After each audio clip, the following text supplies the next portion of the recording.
Salut à toutes, salut à tous, bienvenue dans un nouvel épisode de Tech Café, c'est l'épisode 239 qu'on enregistre le 12 août 2021. Alors on continue un petit peu sur les formats estivaux et inhabituels avec un rythme un petit peu différent.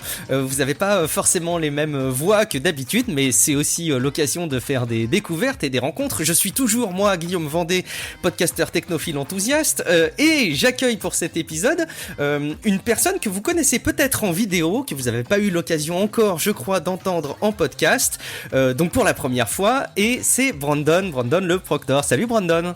Salut, ça va ? Ça va très bien, merci beaucoup d'avoir accepté mon invitation. Bah ouais, merci à toi pour l'invitation. D'ailleurs, ça fait vraiment plaisir que tu aies pensé à moi. C'est vrai que c'est la toute première fois que je fais un podcast. Et quand tu m'as proposé, j'étais vraiment très très chaud pour découvrir ce format avec toi.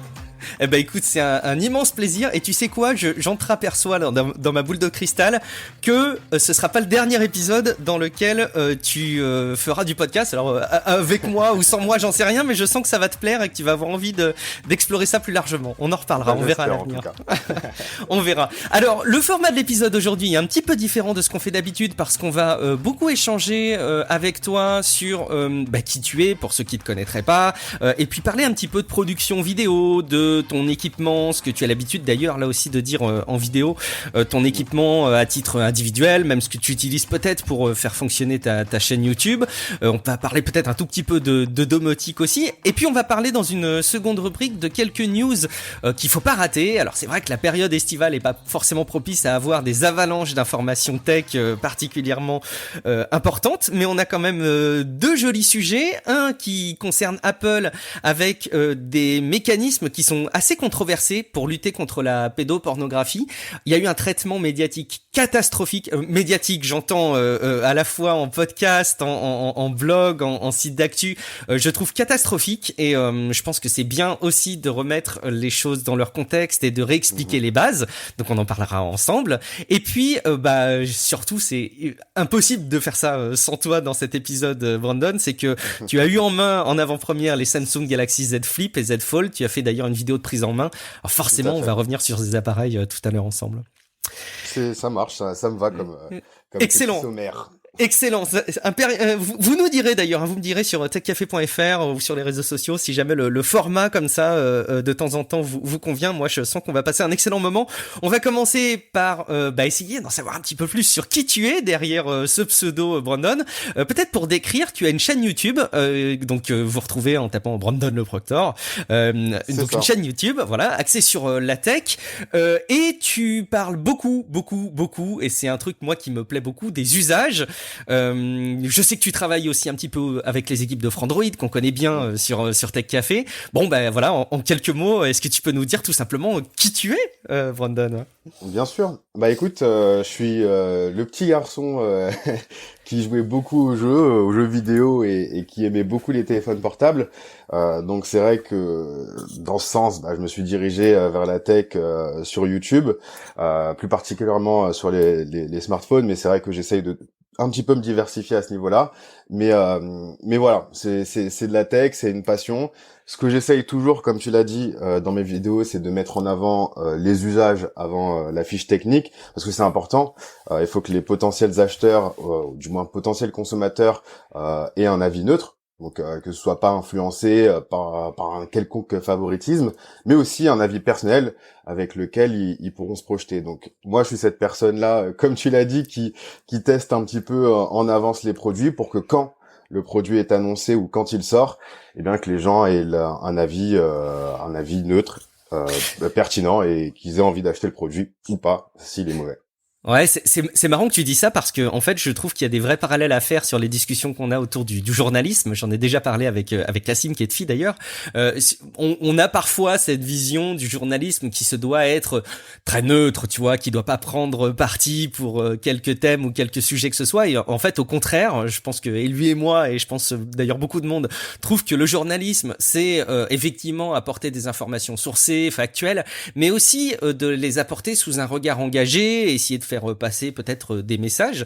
Je crois que c'est aussi ce que tu apportes. D'ailleurs, tu as eu une exploration assez complète. tu n'es pas vissé à une crèmerie, j'ai l'impression, comme on a l'habitude de le voir parfois dans des Exactement. affrontements d'un autre temps, Android versus Apple.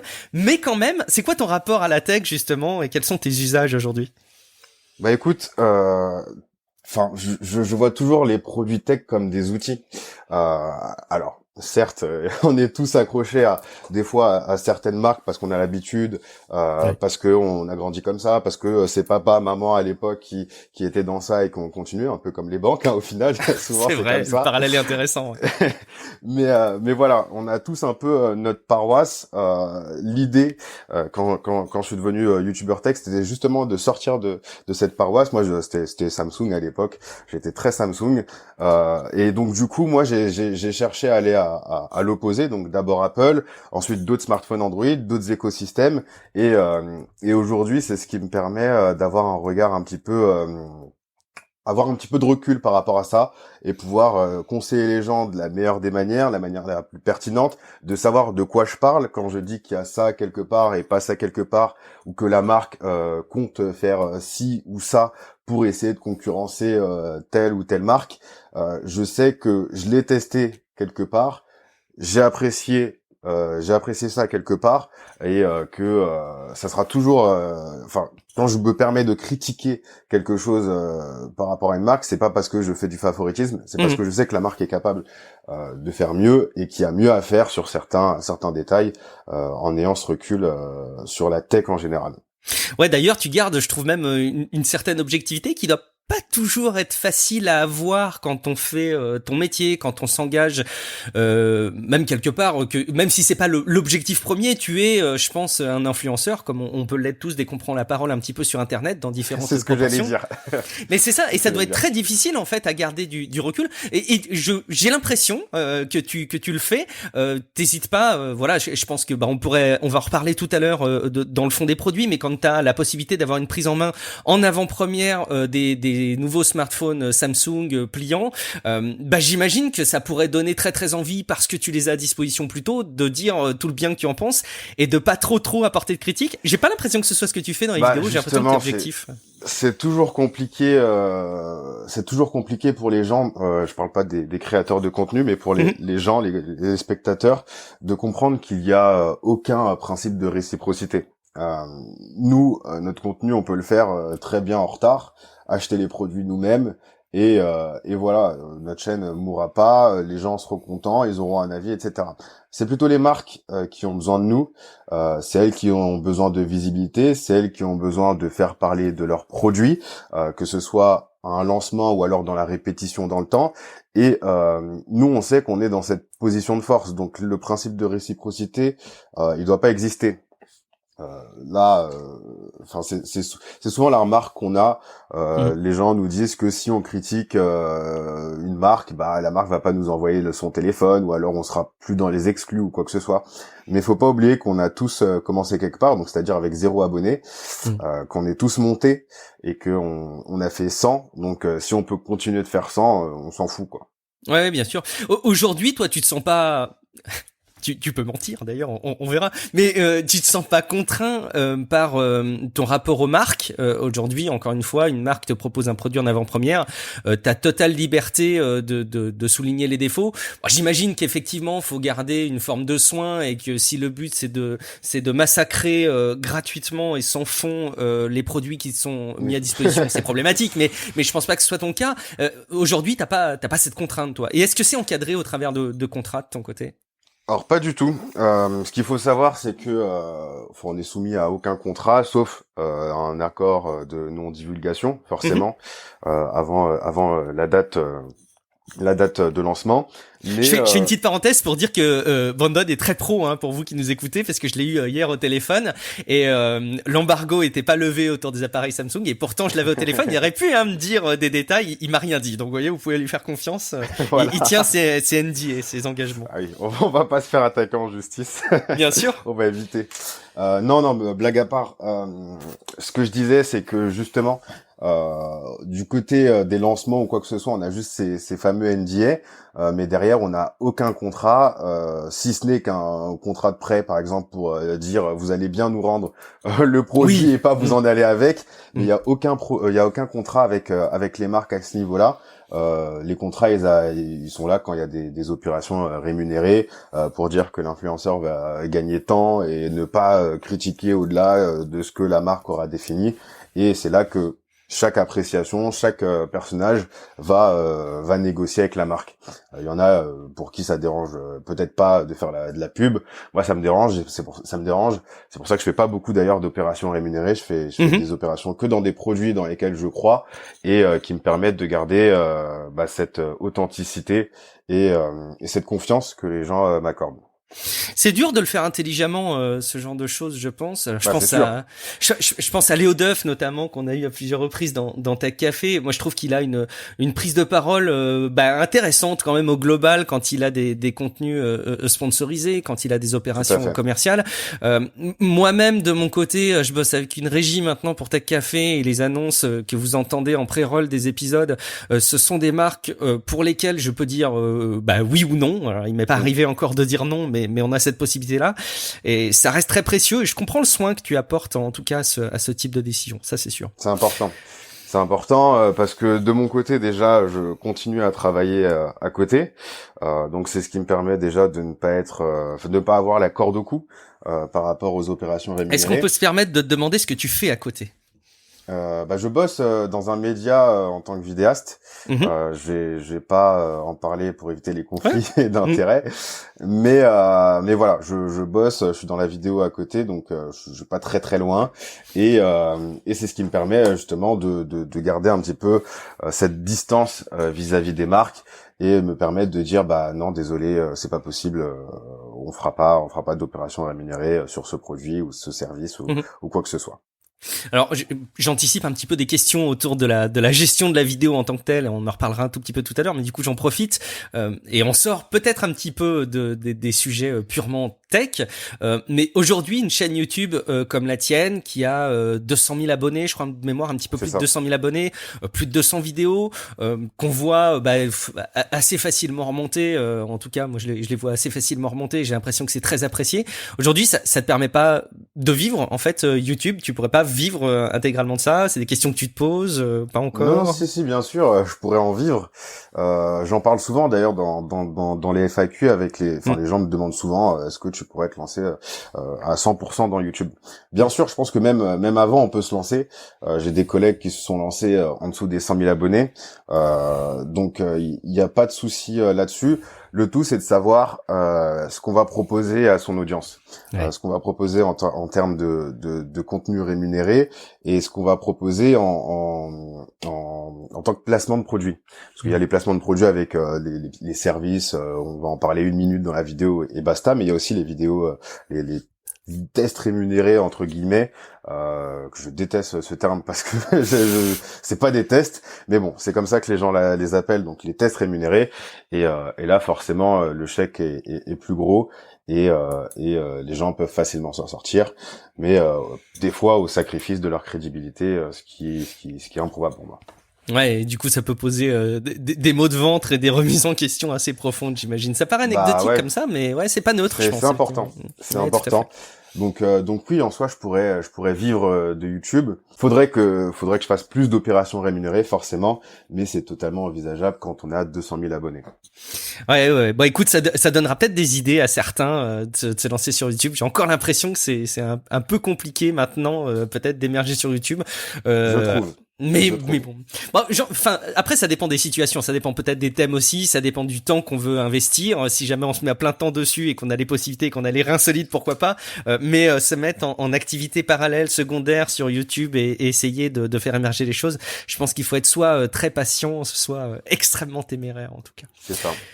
Alors, un sujet que tu as abordé assez régulièrement sur les réseaux sociaux, sur ta chaîne, c'est ton matériel. Alors, ça va être difficile de te faire une revue exhaustive de tout le matériel que tu utilises, mais je serais quand même assez intéressé pour que tu puisses nous dire, allez, dans les grandes lignes, c'est quoi le matériel tech que tu utilises aujourd'hui à titre perso, pour ton quotidien, pour les jeux vidéo, et puis qu'est-ce que tu utilises au quotidien pour t'organiser pour ton boulot, à la fois en matière de matériel, de services, d'applications phares. Peut-être quelque part un peu tes coups de cœur en fait dans ton quotidien, de ton stuff. Ouais, tout à fait. Alors, pour la partie vidéo, c'est vrai que moi j'ai eu un gros coup de cœur pour Panasonic. Ouais. J'avais commencé en fait au Lumix G7, donc c'était une petite caméra 4K, pas trop chère. Je me rappelle, c'était une vidéo du youtubeur Steven qui fait un très très bon boulot, qui recommandait cette caméra, et donc du coup je me suis dit bon bah pourquoi pas essayer. Ensuite, je suis allé sur le GH5, qui était bonne caméra avec un tarif un petit peu plus costaud, mais des performances un peu plus costauds.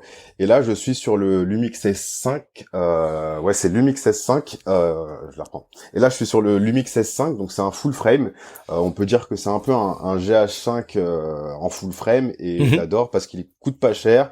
Les performances vidéo sont excellentes. La qualité vidéo est excellente, et ça fait toujours plaisir de voir dans les commentaires que les gens ont adoré la qualité d'image de la vidéo. Bah, c'est Donc une signature hein, dans tes vidéos, comme plein de youtubeurs évidemment, mais enfin moi j'aime bien ce rendu d'image, et je pense que ça participe aussi à l'envie de s'abonner à une chaîne et d'aller consulter Exactement. du contenu sur ces médias, c'est que t'as un rendu d'image qui est assez dingue. Et je me rappelle d'ailleurs que tu avais fait, je crois que c'était sur Instagram, on est parti de là, et t'avais filmé chacun de tes appareils, et en fait je trouvais ça super émouvant de voir les appareils comme ça qui se sont succédés, c'était chouette.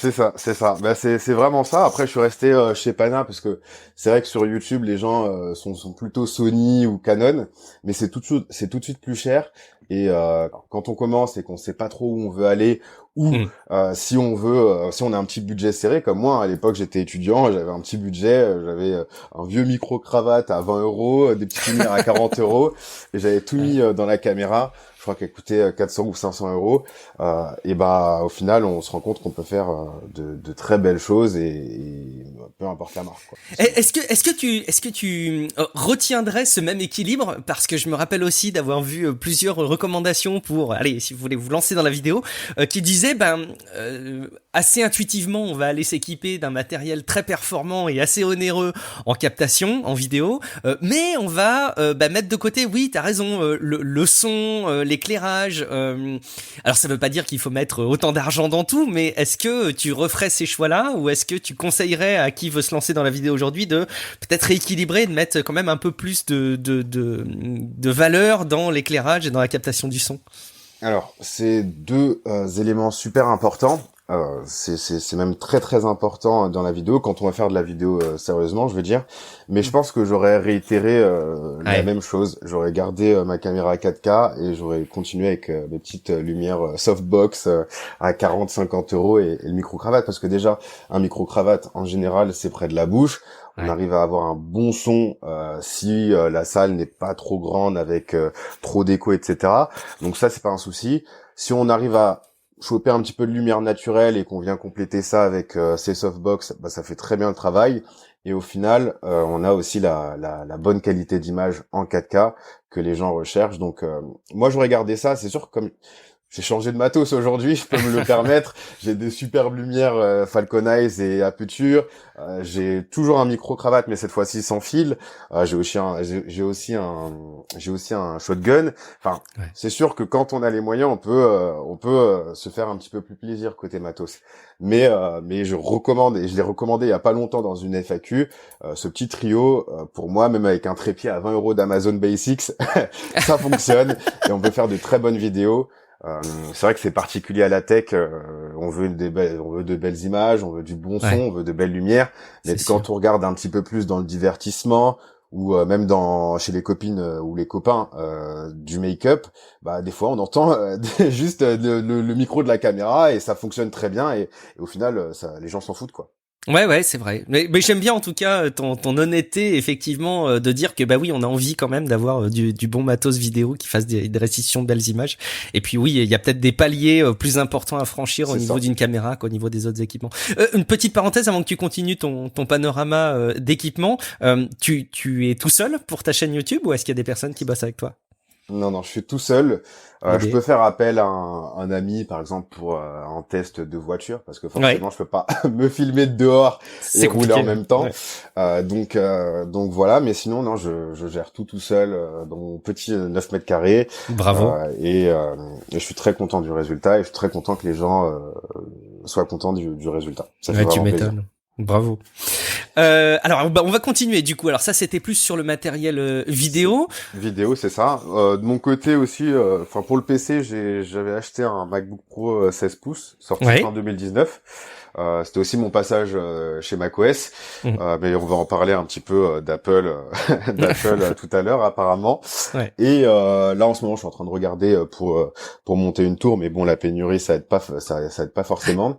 Et puis sinon côté divertissement, bah voilà, je me suis fait plaisir. J'ai ma petite PS5, ma petite Xbox Series S et X et la Switch. Du coup, j'ai tout au final. J'ai tout. C'est vrai que j'ai fait pas mal de sacrifices côté divertissement pendant 5 ans parce que avec mes études, je savais que j'étais un trop gros geek et que ça allait me bouffer mon temps. Premier degré, c'est vrai. Hein. Non, mais Je, je, je, ouais. je jouais énormément. Je rentrais de l'école, je jouais. C'était source de conflit à la maison avec la maman parce que limite elle me disait que tu marches trop vite pour aller jouer. Enfin voilà. J'ai mis pause tout ça pendant 5 6 ans, même peut-être 7 ans. Je sais plus combien de temps elle a duré la génération PS4 Xbox One, mais c'est celle-là que j'ai sauté. Et donc du coup aujourd'hui maintenant que j'ai un petit peu plus de temps, je passe un petit peu plus de temps sur la console et ça fait plaisir, surtout que maintenant avec le Game Pass, avec le PlayStation Plus, etc. Franchement, il y a de quoi faire. Ouais, bien sûr. Donc voilà. J'ai mon fils de 9 ans qui est déjà vissé aux jeux vidéo et à la tech. Si seulement il peut avoir ta sagesse au moment clé, c'est tout ce que je lui souhaite. Bon, je C'est m'inquiète tout ce pas que pour je l'instant, souhaite. mais et du coup d'ailleurs au moment quand on parle de console, alors c'est souvent dans Tech Café qu'on parle avec parcimonie, mais quand même de cette nouvelle génération de consoles. Moi, j'ai réalisé il y a peu que la PS5 était peut-être une console qui pouvait se conseiller plus facilement à ceux qui, comme moi, pouvaient avoir l'angoisse de ne pas arriver à terminer les jeux parce que le Game Pass sur Xbox peut engendrer vachement d'angoisse à se dire oh là là, il y a plein de jeux, et finalement pas arriver à les terminer. Du coup, avec la PS5, peut-être des expériences plus proches de quelque chose de cinématographique. C'est pas exclusif, hein, mais c'est une tendance. Est-ce Mm. que tu conseillerais une PS5 ou une Xbox Series S ou X à quelqu'un en particulier? Quels seraient les critères de choix pour toi? C'est exactement ce que tu as dit. D'un côté, on a le Game Pass, où les gens comme moi qui ont peut-être sauté pas mal de jeux, bah, peuvent se les refaire, mais au final, on les finit pas tous. Ouais. Perso, j'ai joué à Star Wars. Bon, Sea of Thieves, c'est un multijoueur, donc donc il n'y a pas vraiment de fin. Mais tous ces jeux, Need for Speed, avec le EA Play, il y a beaucoup de jeux. Et au final, je suis pas sûr d'en avoir fini un. Ah Donc, ouais, oh la euh, vache. donc voilà, c'est vrai que quand tu payes ton abonnement 10 euros par mois et que tu as accès à plus de 150 jeux, C'est monstrueux. tu veux tester plein de trucs, mais au final, tu finis rien. Alors que sur la PS5, j'ai payé mes jeux 70 euros, j'ai fini Spider-Man en un jour et demi, j'ai fini Ratchet et Clank en un jour et demi. Après, FIFA, Call of, etc., c'est du multijoueur. Mais ça aussi, c'est important. Regardez sur quelle plateforme vos potes jouent. Moi, je sais que Bien sûr. FIFA, c'est sur PlayStation, donc je peux pas prendre FIFA sur Xbox, même s'il est gratuit dans le Game Pass, encore une fois. Donc, donc c'est exactement ce que tu as dit. D'un côté, on a un petit peu ce jeu de narration très cinématographique, très joli, mais très court côté Mm. PS5. Et puis de l'autre, t'as mais alors plein de jeux sur Xbox. Et voilà, je Ouais. pense que forcément le combo parfait, c'est d'avoir les deux, mais Oui, forcément. forcément. Mais je pense qu'il y a de quoi faire avec. Enfin, de mon côté, je pense que je me dirigerais plus sur la PS5 pour ce côté jeu un petit peu exclusif, narratif, avec un bon scénario et très très sympa. Et puis aussi les potes, parce que historiquement ils sont sur PlayStation, ouais, et voilà. Si on a comme moi la phobie du back catalogue qu'on n'arrive pas à écouler, il faut se tourner donc vers la PS5 parce que c'est rempli de jeux qu'on termine en tout cas. C'est ça. Ok. Alors du coup, si on continue et peut-être qu'on termine notre petit panorama au niveau des accessoires mobiles, smartphones, équipements audio, etc., tablettes, c'est quoi tes équipements? Alors, de mon côté téléphone, je suis sur l'iPhone 12 mini et le Pixel 5. Donc deux formats compacts, même ultra compacts pour l'iPhone 12 mini. Avant ça, justement, j'étais pendant 8 ou 9 mois sur le Galaxy Z Fold 2 que j'avais payé de ma poche. C'est pas Samsung qui me l'a donné. J'avais payé 2020 € et Ah la vache, ouais. ouais, ça fait mal. J'avais énormément kiffé. Mais c'est vrai que ça reste un téléphone assez lourd, assez massif. Et au final, quand je sais que la plupart du temps je suis sur mon iPhone, parce que iPhone ça veut dire réseaux sociaux, ça veut dire bonne qualité Instagram, ça veut dire bonne qualité Snapchat, ça veut dire, enfin voilà. Au final, je me suis dit, est-ce que ça vaut le coup de me trimballer avec ça tout le temps? Pourquoi pas repasser sur un format plus compact côté Android, et c'est ce que j'ai fait avec le Pixel 5 que j'adore. À côté de ça, j'ai un iPad Pro 12,9 pouces et j'ai encore mon 11 pouces de l'année dernière. C'est une tablette, enfin c'est la meilleure tablette du marché, hein. Pour moi, il y a pas de débat. L'interface elle est vraiment géniale, vraiment pratique, puis les accessoires à côté permettent de vraiment pousser la machine à tout faire à son maximum. Et puis sinon, j'ai un HomePod mini. C'est vrai que je suis pas très son. Ouais. Je suis pas tout seul à la maison et je suis encore en appart, donc je peux pas mettre du son au maximum. Donc bien le HomePod mini, ça me suffit largement dans mon 9 mètres carrés. Je parle de la chambre, hein, je vais pas en studio. Sinon ma copine elle m'aurait tué pour les vidéos, il y aurait plus de place. Mais voilà, dans le bureau dans la chambre qui me sert de bureau, j'ai ça. Ouais. Et puis je pense avoir fait le tour, hein. Je regarde un petit peu mon bureau et c'est ça. Voilà. Pourquoi t'as un Pixel en plus de l'iPhone? Est-ce que ça veut dire que tu cloisonnes peut-être des contacts pro, des contacts perso, ou est-ce que c'est pour la photo? Alors c'est les deux. Alors d'un côté j'ai mon Pixel 5 qui est mon téléphone personnel, donc avec mon numéro perso, et j'ai le côté pro avec l'iPhone 12 mini avec un numéro pro et pour les réseaux sociaux. Et c'est ce que je disais tout à l'heure, c'est que le Fold il était très très cool, mais les performances photo elles étaient équivalentes à un S10, donc d'il y a 2 ans à peu près. Ouais. Et derrière moi, quand j'étais sur mon Android, du coup, je pouvais pas trop en profiter de cette partie photo. Et donc du coup, Pixel 5, c'est ce qui correspondait le plus à mes besoins. Donc petit format, super bonne qualité photo et qui tient la route dans la journée avec une bonne autonomie. C'était vraiment les 3 points qui m'intéressaient. Excellent. Extension du panorama, est-ce que tu t'es équipé de services domotiques? Est-ce que tu commandes des choses à la voix ou de manière automatisée chez toi? Alors, je t'avoue que c'est pas quelque chose sur lequel je me suis pensé, pas parce que ça m'intéresse pas, mais bien au contraire, hein, c'est vraiment génial. Mais c'est, comme je t'ai dit, parce que je suis en appart, du coup, à part quelques Philips Hue, j'ai pas grand chose pour le moment. J'ai un Nest Hub et le HomePod mini, forcément pour faire quelques commandes à la voix. Mais voilà, peut-être que quand j'aurai une maison, je me pencherai sur des caméras de surveillance ou des haut-parleurs dans le plafond ou j'en sais rien.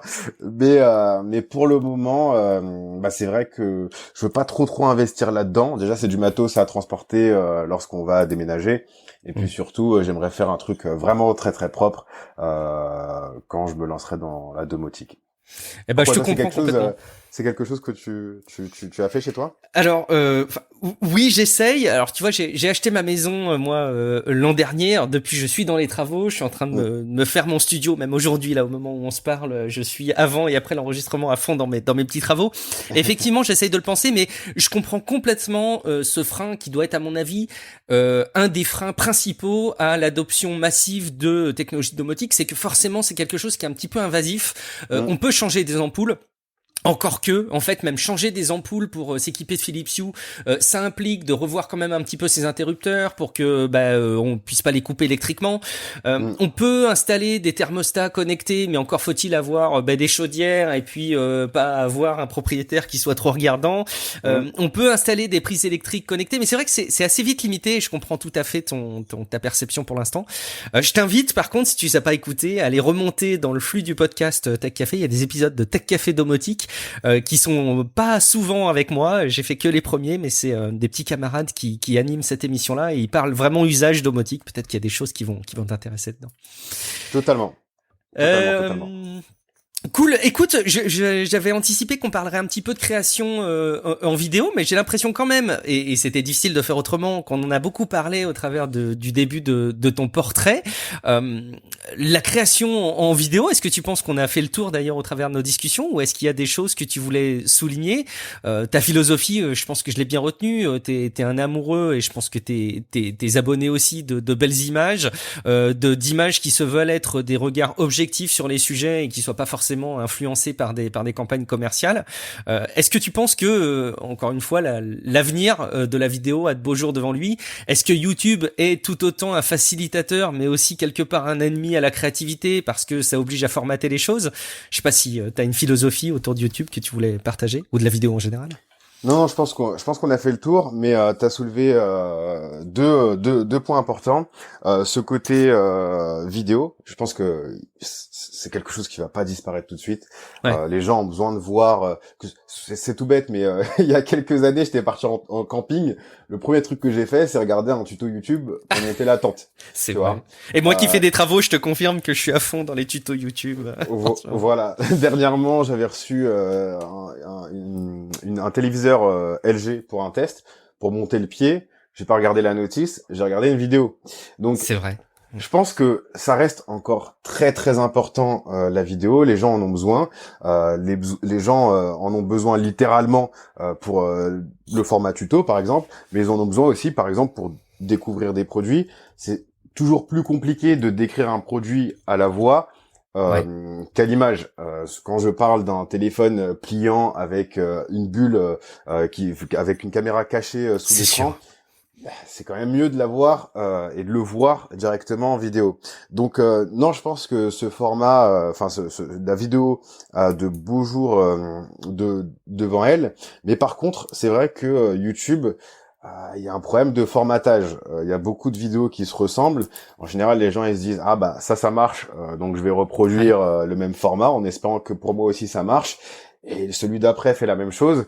Et c'est vrai qu'aujourd'hui, on peut se retrouver facilement avec des vidéos qui se ressemblent énormément. Et ça, pas que en France, dans le domaine, dans l'univers anglophone, ils sont beaucoup plus et ça se voit encore plus. C'est vrai que ça peut être très vite compliqué et on le voit pas qu'en tech, même dans le make-up, dans le divertissement. La manière de monter une vidéo, la manière de filmer, que ce soit peut-être dans le divertissement avec du très grand angle et des cuts et des zooms. Je crois que c'était le joueur du grenier qui se moquait une fois par rapport à ça. Mais des cuts et des zooms, des mèmes un peu partout, tout le temps. On a les clés, comme il disait. Ce format-là, on le voit beaucoup dans le divertissement. En tech, on voit beaucoup le produit mis en avant. C'est vrai que ça peut être un frein aussi à la créativité. Ça peut être aussi un boost. Moi, dans mon cas, ça a été un boost. Quand j'ai commencé YouTube, je connaissais rien en vidéo, je connaissais rien en montage, et c'est vrai que en regardant un peu ce que chacun faisait, pas que dans la tech, d'abord dans le vlog, dans les voyages avec Sam Colder, ensuite avec dans le tuto avec Peter McKinnon, ensuite dans la tech avec MKBHD ou alors Jonathan Morrison. C'est vrai qu'en regardant un peu chacun, ce que chacun faisait, on arrive à voir là où on veut aller et ensuite avoir sa petite patte perso. C'est sûr. Alors moi, je suis une personne d'audio, donc je vois bien le parallèle, enfin les différences même fondamentales qu'il y a entre la vidéo et l'audio. J'ai le sentiment. Alors effectivement, tu as raison. On va d'ailleurs se livrer à l'exercice tout à l'heure et on va vous démontrer que c'est quand même un petit peu jouable de décrire des produits tech à l'audio pur, même si vous irez forcément voir la vidéo de Brandon si vous l'avez pas déjà vue. Mais il y a aussi une proximité et une forme d'intimité qu'il y a avec l'audio qu'on retrouve pas forcément en vidéo. Et pourtant, je pense que c'est ce qui permet aujourd'hui à plein de youtubeurs et de créateurs, plein, je sais pas d'ailleurs, mais plusieurs, d'émerger et de croître dans leur communauté. C'est que je pense que typiquement, ça doit être ton cas. Je pense vraiment que tu as adopté des codes graphiques de YouTube qui plaisent, qui sont pas et c'est pas du tout péjoratif, mais qui sont pas extrêmement originaux, mais qui fonctionnent très bien. Par contre, je pense que ton sourire, je pense que ta présence, ton regard, la façon dont tu parles, tes gimmicks que tu peux avoir au début et à la fin de tes vidéos, c'est aussi ça qui crée la proximité. Du coup, c'est marrant de voir que à la fois cette forme, elle lisse un peu tout le contenu, et qu'en même temps, elle fait émerger ce qu'on aime le plus, quoi. C'est les gens et les sujets qui sont abordés par les gens. C'est finalement très chouette là-dessus. Tu le dis très bien. C'est vrai que dans le format audio, moi il m'arrive par exemple de mettre des vidéos en arrière-plan, donc c'est à dire que je regarde pas la vidéo, j'écoute que le son, et c'est vrai qu'il y a cette proximité. Au final, on est concentré que sur ça, et du coup, comme tu dis, ça crée un lien, ça crée une proximité. Dans la voix, on peut entendre les sourires, ou on peut entendre un petit soufflement qui peut montrer de l'agacement, etc. Et c'est vrai que c'est important aussi. C'est important aussi, et ça fonctionne. Les podcasts, ça fonctionne. Donc la vidéo, c'est pas non plus primordial, mais comme je te disais, la vidéo pour moi, ça va pas mourir tout de suite.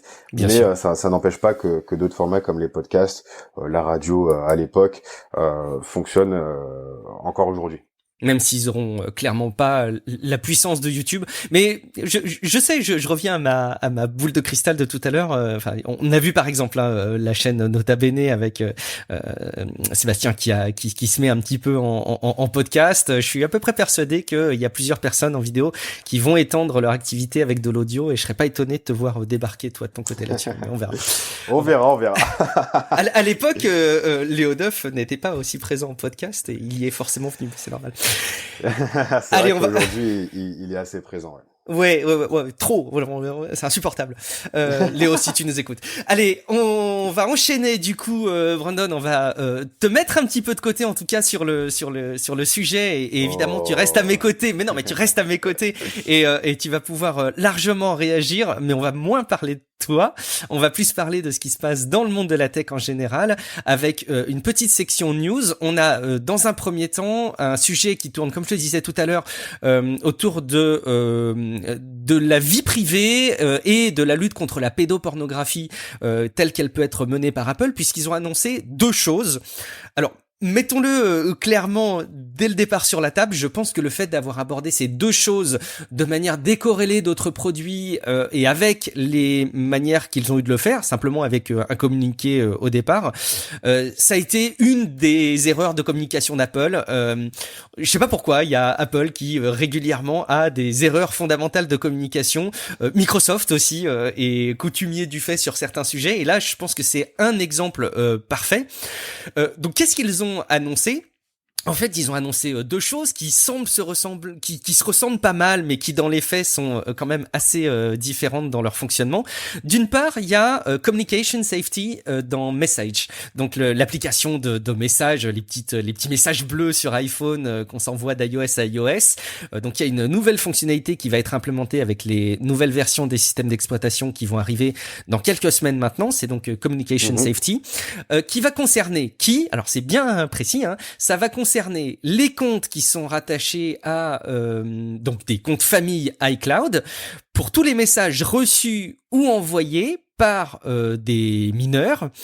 Il va y avoir une identification de contenu sensible, donc c'est des algorithmes qui vont arriver à essayer d'identifier quand il y a des contenus sensibles qui sont envoyés en photo, et quand c'est le cas, l'utilisateur, donc l'enfant, le mineur, va avoir des messages pédagogiques d'avertissement en disant cette photo par défaut elle est floutée, est-ce que tu es sûr de vouloir la recevoir, est-ce que tu es sûr de vouloir la voir, quand il va l'envoyer, est-ce que tu es sûr de bien vouloir l'envoyer. Et si jamais les parents dans ce compte famille iCloud ont explicitement demandé à ce que ce soit le cas, ils peuvent avoir une notification, et cette notification, ils peuvent l'activer uniquement si l'enfant a moins de 12 ans. Donc ça fait beaucoup de si, mais c'est l'outil tel qu'il est mis à disposition des familles et des responsables légaux pour les comptes famille iCloud, donc qui concerne, comme vous l'avez vu, les mineurs, et en l'occurrence pour la notification aux parents, uniquement si les parents, les responsables légaux, ont activé explicitement cette fonction, et si les enfants ont moins de 12 ans. En soi, je trouve ça déjà top. Après, on pourra parler des limites et des dérives possibles, mais bon, déjà, il y a ce premier point. Et il y a un deuxième point qui concerne là aussi l'image, et qui concerne là aussi l'utilisation des images pour propager des informations pédopornographiques. C'est une détection des photos qui se fait, tenez-vous bien parce que c'est pas forcément intuitif, mais qui concerne donc les photos que vous avez sur votre appareil si vous avez activé la synchronisation iCloud. Donc c'est pas une vérification, c'est pas une détection qui se fait sur les serveurs d'Apple, mais c'est une détection qui se fait sur votre appareil avant qu'elle soit envoyée sur les serveurs. Et qu'est-ce qui se passe? Qu'est-ce qu'elle fait cette détection? Elle a en base de données toute une série d'images qui sont identifiées comme étant officiellement des images pédopornographiques qui sont identifiées par des associations, donc uniquement aux États-Unis d'ailleurs entre parenthèses. Donc il y a le hash de ces photos, ça veut dire qu'on peut pas lire ces photos, mais comme elles sont chiffrées, il y a une empreinte numérique unique qui correspond à ces photos. Et votre iPhone va arriver à identifier quand vous avez les mêmes photos qui ont les mêmes empreintes numériques sur votre iPhone. Donc sommairement, l'iPhone est capable de voir si l'image que vous avez sur votre iPhone, qui est destinée à être synchronisée sur iCloud, ressemble trop fortement à des images qui sont identifiées par une association comme des images pédopornographiques. Et si c'est le cas, il y a une alerte qui est faite à Apple, et Apple, sur la base d'une vérification pour le coup humaine, peut alerter les autorités. Alors forcément, ces deux sujets, ils font soulever les regards et les sourcils de tout le monde, puisqu'on a été éduqués depuis pas mal d'années maintenant en disant que nos contenus sur nos appareils chez Apple, ils restent sur nos appareils et personne les voit. On a notamment à l'esprit l'affaire de la tuerie de San Bernardino, où le FBI voulait à l'époque mieux lire le contenu de l'iPhone de l'auteur de cette tuerie. Bon. En fait, dans les faits, si on regarde, les contenus restent sur l'appareil. Dans tous les cas, il y a absolument pas de lecture des contenus, autre que, effectivement, s'il y a un signalement des équipes chez Apple qui vérifient et qui font des signalements aux autorités.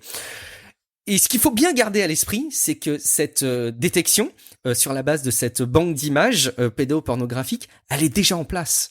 Partout. Elle est déjà en place chez Dropbox, chez Google, chez Microsoft, même chez Facebook. Elle est en place sur Cloudflare. Bref, il y a énormément de services et au contraire, on pourrait avoir utilisé le mauvais argument durant ces dernières années en disant que oui, d'accord, Apple nous garde la confidentialité de nos données, mais jusqu'à laisser sur les appareils des images pédopornographiques alors qu'on voit que toute l'industrie tech maintenant les détecte. Au passage, aux États-Unis comme dans beaucoup de pays, le fait de posséder ces images est un crime et Apple est dans les faits obligé de rapporter les signalements de ces images aux autorités. Un petit point aussi de mise en contexte, c'est que d'après une étude canadienne, il y a 67% des enfants qui sont victimes d'abus sexuels qui le sont parce qu'il y a des traces en images. Alors évidemment, il y a la souffrance au départ et en tant que victime, mais il y a aussi l'importance du fait que ces images vivent dans le temps et à quel point ça peut évidemment les affecter. La dérive, le petit bémol qu'on peut dire, c'est OK. Donc, Apple est en train de mettre en place cette comparaison, mais qu'est-ce qui empêcherait le gouvernement chinois d'exiger d'Apple d'avoir une base d'images chiffrées, des images qui plaisent pas au gouvernement chinois et de faire des signalements au gouvernement chinois à chaque fois qu'il y a ces images sur les appareils. Alors, c'est effectivement une limite théorique. C'est pas du tout, enfin, ça reste interne à Apple, donc les critères sont définis par Apple et forcément, ils peuvent être amenés, sans qu'on le sache, à être changé. Et ça, c'est effectivement, comme tu le soulèves, c'est une dérive possible, même si c'est une des dérives possibles qui est identifiée. Voilà. Après, moi, j'ai quand même maintenant réussi à intégrer que je peux plus faire de procès d'intention, ou en tout cas, enfin, bien sûr, on peut faire des procès d'intention à des personnes malveillantes mais je pense que pour certaines marques, certains acteurs de l'industrie de la tech, j'ai du mal à leur faire des procès d'intention. Un Facebook, par exemple, sur certains sujets, je pourrais facilement leur faire des procès d'intention. Apple, j'ai plus de mal, et j'ai la naïveté de penser qu'ils se mettent au contraire à niveau là où leurs concurrents font déjà une partie du boulot. Où ils le font peut-être même mieux que d'autres, avec de moins bonnes communications, on le voit, ils sont la cible de critiques, mais j'ai la naïveté de penser qu'effectivement, de les croire quand ils disent non, notre système n'aura pas pour vocation d'être adapté pour les exigences des gouvernements, et on ne fonctionne qu'avec une association aux États-Unis sur ce sujet-là en particulier. C'est ce qu'on espère au moins, parce que c'est vrai qu'on avait entendu qu'Apple s'était un petit peu plié aux exigences du gouvernement chinois. Tout à fait. Je ne sais plus X raisons. Les apps, notamment à l'App Store. Mm. Voilà, ça m'est sorti, désolé, ça m'était sorti de la tête. Mais voilà, on sait que c'est des choses possibles et c'est là où ça fait peur. On sait qu'Apple n'est pas du genre à faire ça, surtout pas sur son fer de lance. C'est super important la vie privée pour Apple, donc je doute qu'il fasse ça. Mais on a toujours un petit peu cette crainte. Nos données, elles sont à nous, mais elles sont pas qu'à nous. Et si une marque aussi puissante décide de faire quelque chose de mal, à quoi on pourra recourir, quoi. Ouais, effectivement. Mais c'est aussi, quelque part, on peut se satisfaire du fait qu'il y ait autant de vigilance. Et Edward Snowden, par exemple, a pris la parole sur le sujet en disant que, bon, pour lui, c'était pas bien ce qui se passait. Okay. Mais effectivement, moi, je trouve ça vachement bien qu'il y ait des vents de réaction qui continuent à défendre des principes qui sont assez forts en tech et pour les usages personnels. En même temps, je pense vraiment que sur ce sujet spécifiquement, il y a beaucoup de confusion. On mélange déjà les deux outils qui ont été présentés. C'est de la faute d'Apple. Ils ont été obligés d'ailleurs d'apporter une FAQ pour éclairer les choses. L'information est quand même mal amenée, elle est pas associée à beaucoup de pédagogie, et je pense qu'il y a beaucoup de réinterprétation de la part du grand public et d'une partie des journalistes, mais bon. Autre sujet dans les news qui va, bon, pour le coup, te toucher plus directement et tu vas peut-être pouvoir complètement nous en parler. Je voulais déjà te remercier parce que le sujet j'avais pas suivi du tout, donc merci à toi de l'avoir expliqué. C'était très intéressant et comme tu soulèves, après c'est le problème aujourd'hui d'internet, c'est que souvent faut faire des clics plus que de l'information. Exactement. Et voilà. Mais c'est tellement plus facile effectivement d'écrire un article en disant Apple commence à regarder vos contenus avec des nouvelles fonctionnalités que d'apporter de la pédagogie qui prend du temps et de remettre des choses dans leur contexte. Encore une fois, il y a des sites qui le font très très bien. Il y en a d'autres qui cherchent ouvertement à avoir des clics et à apparaître en premier dans Google News pour faire du trafic. Bon, bref, voilà, c'est une des dérives du média. Donc oui, on va pour terminer cet épisode parler de nos petits chouchous du moment. Donc le Samsung Galaxy Z Flip et le Z Fold de 2021. Yes. Alors, il y avait quand même beaucoup de choses qui avaient été identifiées avant les annonces officielles qui ont eu lieu hier, le 11 août. Donc, c'est une nouvelle génération d'appareils pliants, smartphones Android. Alors que les ventes d'ailleurs du S21, au passage, sont a priori assez décevantes pour Samsung, même par rapport au S20. Et donc, ils essayent de mettre en place une nouvelle génération. Il n'y a pas de Note, ils l'ont confirmé d'ailleurs. On s'en doutait qu'il n'y aurait pas de Samsung Galaxy Note. Bon, j'ai presque envie de te laisser la parole, Brandon, pour d'une part que tu nous dises ce que tu penses de ces produits et probablement aussi pour donner envie aux auditeurs d'aller jeter un coup d'œil à ta vidéo où tu as déjà fait une prise en main. Bon, t'en penses quoi et c'est quoi les éléments qu'on doit retenir sur ces deux smartphones? Alors, comme tu l'as dit, déjà, ce sont deux produits que j'ai pu prendre en main dans les locaux de Samsung il y a quelques jours. Là, on est vraiment dans l'itération. Pour moi, il y a 3-4 nouveautés, dont une très très importante. Je vais vous les citer, mais voilà.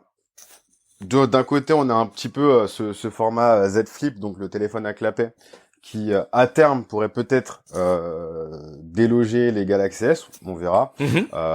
Mais voilà, c'est ce format un petit peu plus classique où il y a eu des améliorations, notamment au niveau de l'écran interne.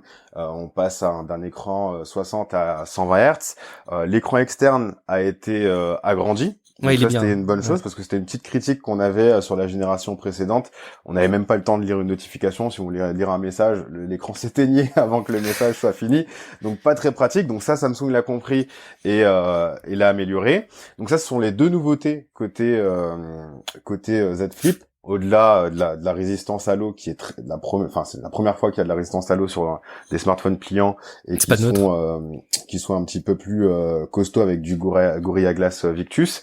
Et puis de l'autre, on a le Fold, le truc que tout le monde attendait, c'était forcément le support du stylet, parce que c'est vrai qu'avec un stylet on peut faire plein de choses, prendre des notes manuscrites, retoucher ses photos plus précisément, signer des contrats, et quand on sait que le Fold c'est un peu l'outil portable ultime pour la productivité, avant c'était le Galaxy Note qui n'est plus malheureusement, en tout cas pour l'instant, maintenant c'est le Fold, du coup ça tombe à pic un petit peu ce support du stylet pour les gens qui avaient adoré le Z Fold 2 comme moi et qui voulaient pousser un petit peu cet aspect productivité un peu plus loin. Il y a aussi la caméra sous l'écran qui a été proposé sur le Fold, donc c'est-à-dire une caméra qui est vraiment cachée sous l'écran avec une zone avec une densité de pixels un peu moindre pour laisser passer de lumière dans le capteur et pour qu'on puisse faire des visioconférences et prendre des photos selfie. C'est semi-réussi. Sur la vidéo, ça donne l'impression qu'il y a une petite goutte d'eau. Tu sais, les gouttes d'eau qui font que ça fait un peu loop et on la voit un peu. C'est ça que ça donne? C'est semi-réussi. En vidéo, c'est un petit peu plus dur de le montrer. Ouais. Parce que il y a toutes les lois de la vidéo, shutter speed, etc. Donc forcément, il y a des altérations à l'image. En vrai, c'est même plus visible qu'en vidéo. Okay. Sur notamment sur fond blanc, on voit vraiment un espèce de quadrillage noir sur fond blanc au final, et c'est beaucoup plus visible. Après, pour une utilisation normale, classique, regarder des vidéos, etc. Ça se voit pas tant que ça en vrai. Hein. C'est assez, on l'oublie. Moi, j'imagine que si on oublie un menton, là, un notch sur un smartphone, on doit oublier encore plus une petite pastille de stip, sans doute. Mais bon. C'est exactement ce que je dis dans ma vidéo, c'est que au même titre que la bulle dans l'écran qu'on peut avoir sur soit un petit téléphone ou un grand téléphone comme le Fold, au final, quand on regarde une vidéo en mode paysage ou quand on navigue sur son téléphone, on regarde pas précisément ce point-là. En général, on regarde le centre et le reste se fait oublier. Mais moi, il y a une annonce qui m'a vraiment marqué et je pense que c'est l'annonce la plus importante et je pense pas que les gens s'en rendent compte. C'est le prix. Ouais. C'est qu'il y a eu des baisses significatives sur chacun des formats. Donc, il y a moins 220 € sur le Fold et moins 500 € sur le Flip. Ouais. Donc, le prix, il a perdu un tiers comme ça. Et on arrive donc à des prix respectivement de 1799 et 1059 €. Ce qui montre une volonté au final de la part de Samsung de populariser ces smartphones pliants. Le Flip étant un petit peu le porte-étendard de cette technologie du pliable, visant à conquérir un petit peu le grand public. Perso, à 1059 €, je sais pas pour toi, hein, mais moi j'y réfléchis à 2 fois avant de prendre un S21 Plus. Ouais, bah tout à fait, ouais. Bien sûr. Et je pense que c'est un petit peu cette réflexion que Samsung veut créer chez le consommateur pour qu'il se dise bon, allez, on va tester, pourquoi pas, c'est au même prix qu'un téléphone classique pour des perfs similaires, en espérant qu'au final son expérience soit positive et que ce consommateur recommande les produits pliants autour de lui. Comme tu l'as dit, je pense pas que cette baisse de prix soit anodine. Les S21 se vendent mal. Je crois qu'on parle de 2 fois moins par rapport à la série S10, donc je pense que Samsung, la sonnette d'alarme commence un petit peu à sonner là en ce moment. Ouais. Et quand on voit qu'à l'époque, je parle d'il y a 4-5 ans, la concurrence haut de gamme se résumait à du Apple et Samsung, et puis dès qu'on baissait en tarif, bah forcément on avait des téléphones beaucoup moins bons. Aujourd'hui, on a des marques comme Xiaomi qui proposent des smartphones avec un excellent rapport qualité-prix, que ce soit dans la gamme des 200, 400, 500, même 600 €, et qui grappillent un petit peu les parts de marché de Samsung. Et les gens, ils se disent au final, pourquoi je vais payer mon téléphone 800, 900 €, un petit peu bas de gamme, type S21 en plastique, alors que je pourrais avoir un très bon téléphone à 600 €. Je pense que c'est surtout ça qui fait mal à Samsung aujourd'hui et qui fait que les ventes des S21 sont pas top et que aujourd'hui, il est peut-être amené à réfléchir à quitter un petit peu cette politique tarifaire élitiste et baisser ses prix dans des gammes supérieures comme les pliants.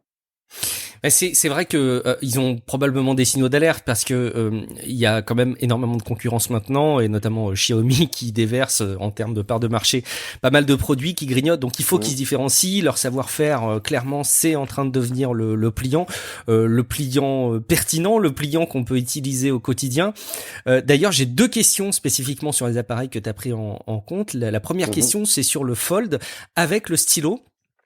Est-ce que la rainure qu'on peut voir en fonction de l'angle de prise de vue retient un petit peu le S Pen, le Samsung Galaxy S Pen? Est-ce que en gros, si je trace une ligne de droite perpendiculaire au stylo à la pliure, est-ce que à un moment le stylo va être un peu dévié par la pliure ou est-ce qu'elle est juste visible en vidéo et qu'elle n'influe pas à la texture? Je sais pas si tu vois ce que je veux dire en termes de non, mais tout à fait. Dans tous les cas, c'est un petit peu plus renfoncé au niveau du centre, donc forcément, c'est là où la partie logicielle va devoir corriger prendre les choses en compte. Je pense notamment à des outils comme Note ou même certaines applis. Hein. Quand on trace une ligne, elle peut te la transformer en ligne complètement droite. Je pense que c'est là où toute cette partie logicielle va être importante parce qu'on reste quand même sur un stylet moins bon que celui d'un Galaxy Note, par exemple, parce qu'il y a moins de pression par rapport à l'écran pour éviter justement de l'abîmer. Ouais. On reste quand même une espèce de rainure au milieu qui va forcément dévier le stylet. Je pense que c'est pas vraiment un outil, par exemple pour des dessinateurs ou quoi que ce soit. Ouais. Ça sera vraiment pour la prise de notes rapide, des schémas, du texte, gribouiller, etc. Et voilà, exactement, des schémas, du texte et voilà. Mais ça donne envie, hein. C'est clair que ça donne envie, je trouve, au moins de clairement. tester. Et l'autre question que j'avais, c'était sur le flip. Un des messages qu'on voit ressortir dans des sites d'actu qui relayent les annonces de ces deux produits, c'est dire enfin le flip, c'est un smartphone qui peut se mettre plus facilement dans les poches. J'ai quand même des doutes, j'ai l'impression qu'il reste épais. Certes, une fois refermé, il a un volume relativement compact avec le petit carré qui forme, mais est-ce qu'on peut le glisser dans une poche plus facilement que les smartphones avant, Brandon? Alors ça se glisse super facilement, surtout que quand on prend en compte en fait la taille d'un écran de 6,7 pouces, oui. En général déjà c'est un petit peu plus épais que le flip. Au final, la plupart du temps, il dépasse de la poche. Donc c'est pas confort. On a toujours l'impression qu'on va se le faire arracher. On a toujours l'impression qu'il va tomber quand on est assis. Là, c'est pas le cas avec le flip.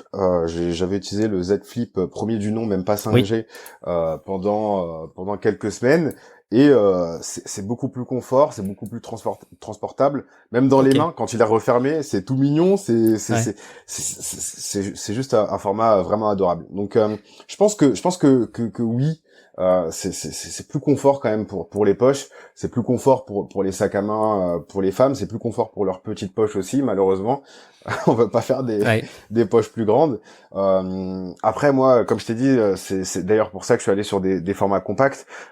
J'ai un iPhone 12 mini qui est tout minuscule aussi et se glisse facilement, mais c'est pas vers ça que les gens se dirigent. Ils se dirigent vers des OnePlus 9 Pro, des Galaxy S21 Ultra, des iPhone 12 Pro Max. Et là, quand on compare le Z Flip à ça, il y a pas photo. Voilà. Les performances photo de ce que tu en as vu? De ce que j'en ai vu, j'ai pas trop vu parce que c'est vrai qu'on n'est pas dans des conditions où on peut tester. On peut pas faire des tests photos en bonne et due forme. Et surtout comparer. Là, je m'avance pas, mais du côté matériel, on reste sur la même chose quasiment que les années précédentes. Donc qualité un peu S10 Plus d'il y a 2 ans.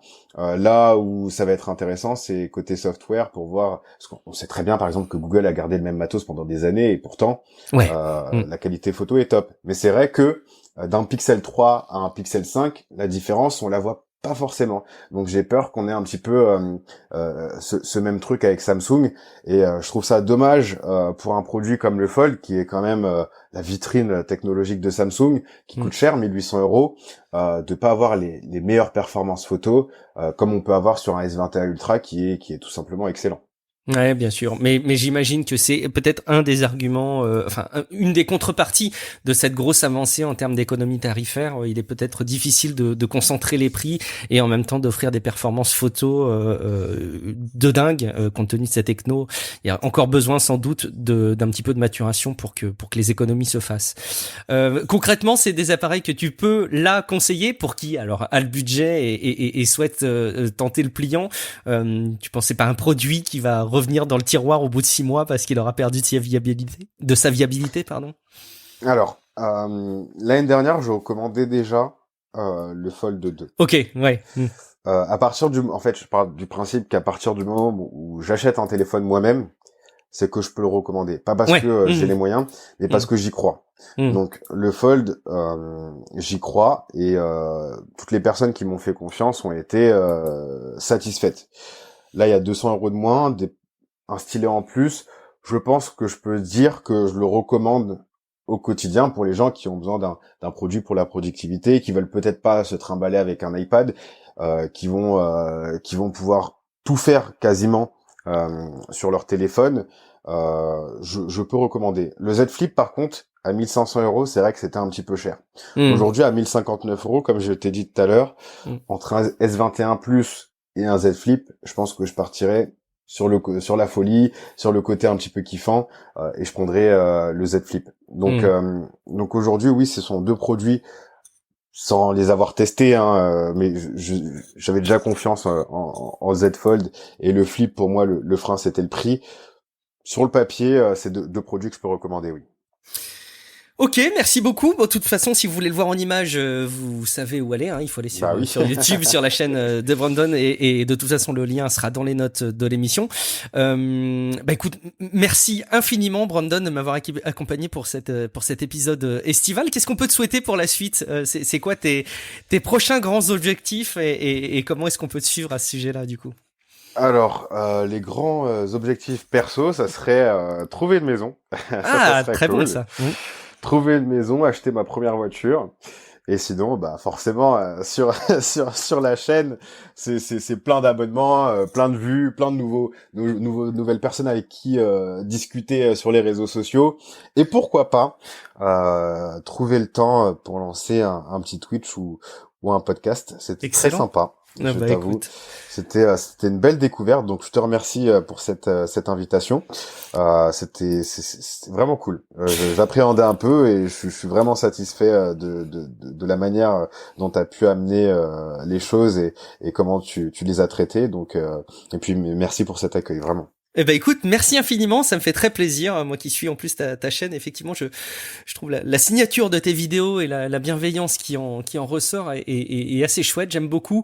Merci beaucoup de ta dispo. De votre côté, vous les auditeurs, je compte sur vous évidemment pour vous abonner au podcast. Si vous n'étiez pas déjà abonné, Tech Café, vous pouvez apporter votre petit commentaire sur techcafé.fr. Vous avez aussi dans les notes de l'épisode le lien vers le serveur Discord. Vous pouvez discuter entre vous et avec nous. De tous les sujets, pas que de la tech d'ailleurs.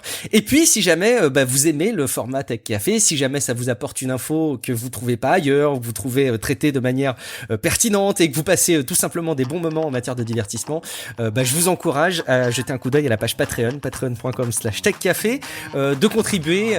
En gros, c'est le tarif, on va dire, d'un café par épisode. Et en plus, ça vous protège de la publicité. Vous n'écoutez plus aucune campagne de publicité grâce au flux privé sur Patreon. Vous savez ce qu'il vous reste à faire. Merci beaucoup de votre fidélité. On se dit rendez-vous dans quelques jours pour un prochain épisode de Tech Café. Ciao à toutes et à tous et ciao Brandon. Merci beaucoup encore. Bye bye. Peace.